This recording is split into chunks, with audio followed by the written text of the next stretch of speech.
G'day folks, Scott here from fshunting.com. Well, we're just a few weeks away from turkey season, and I know my father's getting excited to get back into the field and try a couple new calls. Before we get into the hunting segments, I just want to share with you folks some of the interviews we had this past winter. We had a chance to sit down with some hunting partners in the community, and one of those was Matt Schultz from Bayfield, Ontario. Matt is a taxidermist and owns a company called Bluewater Taxidermy. We had a chance to sit down with Matt and go through the process of taxidermy from start to finish, the pros and cons, and just what exactly is required for a hunter who takes in a mount or a head and wants to get a mount completed. I can tell you the mount behind us was done by Matt a couple years ago.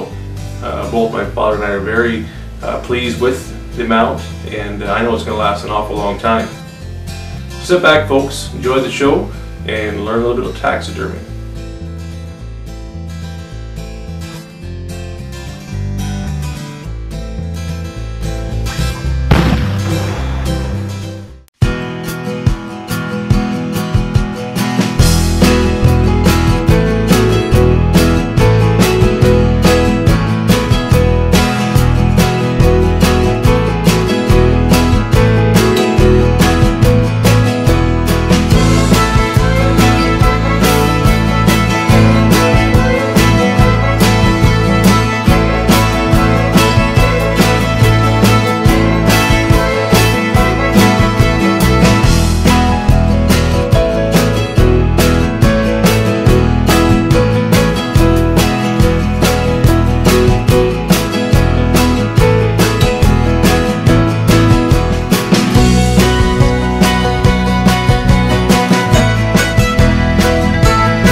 My name is Matt Schultz, and I'm a taxidermist from Bayfield, Ontario. My business name is Bluewater Taxidermy.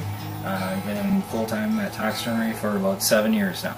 I started getting interested in taxidermy as a young lad. Just followed my dad around hunting and fishing all the time, and he had quite a few mounts, and just some of his stuff that he'd bring home, like grouse and stuff. I'd preserve their tails and do different stuff like that, and that's how I just got interested in it as a young lad.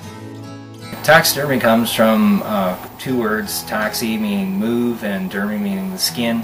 So basically what a taxidermist does is on any specimen, whether it's a deer or a moose or what have you, you remove the skin out your animal and preserve the skin in some way, and then put it back on a mannequin like this here white-tailed deer. Same idea for everything. The most common mount is a deer mount. Most people love a deer mount. They're a beautiful animal. It's really popular to hunt deer in this area. Other mounts that are popular, bear. There's quite a population of bear in Ontario now, and so bear rugs and different bear mounts are popular as well. Most people get a taxidermy mount done for just to kind of bring the outdoors in. That's my impression. They love hunting, they love being out with their family and friends hunting, and then it's a way to, on a wintry day, to look at their mount and remember the day that they got their animal. The right way to bring a deer head in to get mounted would be to make sure that you're a provincially licensed hunter and that you followed all the regulations and you properly tagged your animal. And I actually can't accept the animal into my shop unless it's accompanied by the tag or you have a tag number. The tags have changed in the last year. Each tag used to have a separate number. Now if your tag has gone with your meat to the butcher, you have to provide your outdoors card number, and I have to log it. By law I have to keep a logbook, record every animal that's come through here for the legalities, and if it was ever an animal was investigated, there needs to be a way to trace that animal. For anyone that wants to bring a deer head in to have a mount done, you want to leave lots of hide on your animal. If you can picture the front legs on the deer, you want to skin well behind the front legs, completely encircle the chest and encircle the front legs. Make all your cuts at the back.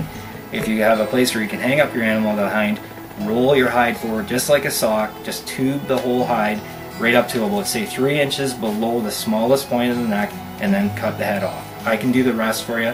In fact, it's a lot better if I do the rest, the skin out around the eyes and nose. It's really ticklish. But if you bring that, I can get the important measurements, which are the smallest point of the neck and from the tip of the nose to the corner of the eye, and I can get it within 1 inch of your deer. I can get it that it should look exactly as you remember. For all the mounts, taxidermy has really improved a lot in the last few years. That there are suppliers that offer mannequins like this here deer. It's just a pourable foam that's poured into a mold, and it's really improved the anatomical accuracy of the mounts.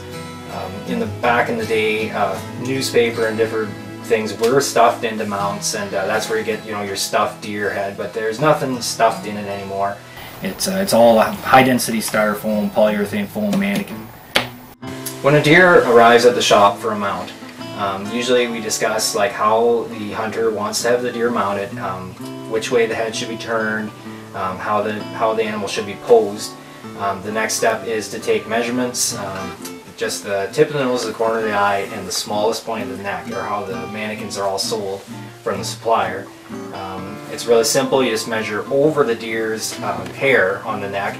All you do is subtract 1 inch, and you can get a form that fits like a glove. The step after the hunter drops off his deer is that I would fully cape out the animal, get the hide completely off the skull.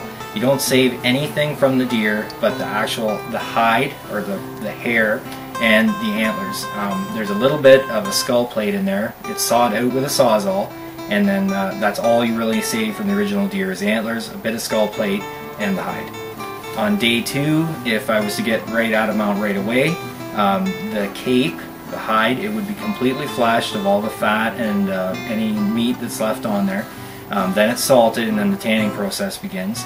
After the deer cape is tanned, the day of mounting, it takes about a day to actually put the mount together. You have to have your form and your antlers set up. You put your hide back on, and any muscle detail around the eyes and the nose and the lips is all rebuilt with clay. The clay sits under the hide, and I can actually, for a few days, model the clay right through the hide until it sets up. And then it takes about a week to dry. Each day you check the mount, and you put in little details, the eyelids, and put the expression on the deer. At the end of the week, you do the final little bit of airbrushing on the eyes and nose, and that just brings it right back to life. I really enjoy working on the eyes on a mount. I really feel that brings the mount to life. It gives it expression. I spend a fair bit of time there. It's kind of a focal point, so if somebody was to pick my mount out of the crowd, they might notice a little extra work on the eyes. For anybody that wants to get a second mount done, they often ask for something completely different than the first mount they had done.